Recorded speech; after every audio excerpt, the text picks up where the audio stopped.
안녕하세요 여러분. 부동산 채널 성공 맞춤 표지인의 박형진입니다. 유치권은 법정담보 물건으로서 채권을 변제받을 때까지 상대방이 누구냐를 불문하고 물권의 인도를 거절할 수 있고 법률상의 요건에 부합하면 등기 없이도 성립하는데, 다만 우선 변제권을 갖지 않는다는 점에서 일반 담보 물건과 구별됩니다. 유치권의 성립 요건은 첫 번째, 타인의 물건이나 유거증권을 불법행위 없이 점유할 것. 두 번째, 그 물건에 관하여 생긴 채권일 것. 결련성이라고도 하죠. 세 번째, 채권이 변제기에 있어야 할 것. 네 번째, 유치권 배제 특약이 없을 것. 이상의 요건 중 토지 유치권 성립 여부와 관계에 있어서는 두 번째 요건인 그 물건에 관하여 생긴 채권, 즉 피담보 채권과의 결련성이 문제가 됩니다.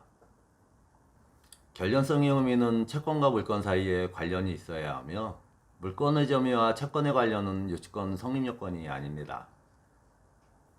따라서 채권이 먼저 성립하고 나중에 점유를 취득한 경우에도 유치권은 성립합니다.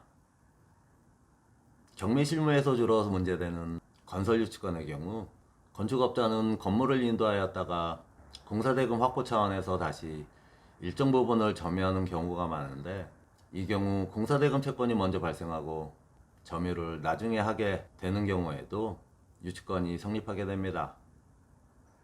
유치권 성립 요건인 결련성과 관련하여 특히 문제가 되는 것은, 건물공사대금을 피담보 채권으로 건물이 아닌 건축부지에 대해 유치권 행사가 가능할 수 있는지에 대한 논란이 있을 수 있습니다.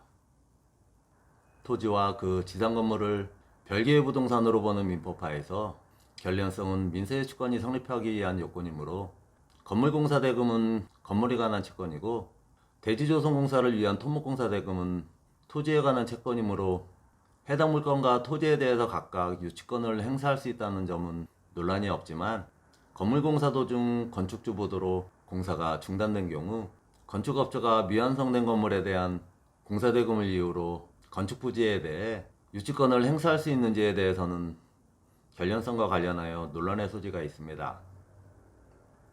관련 판례는 공사대금을 근거로 토지에 대해 유치권을 행사하는 것은 부정되는 것이 일반적이지만, 구체적 사안에 따라 토지의 유치권 성립을 인정하는 경우도 있기에 주의가 필요합니다. 토지에 대한 유치권 성립을 인정하지 않는 경우로서 일반적인 경우입니다. 천천히 읽어보시기 바랍니다. 토지에 대한 유치권 성립을 인정한 경우입니다.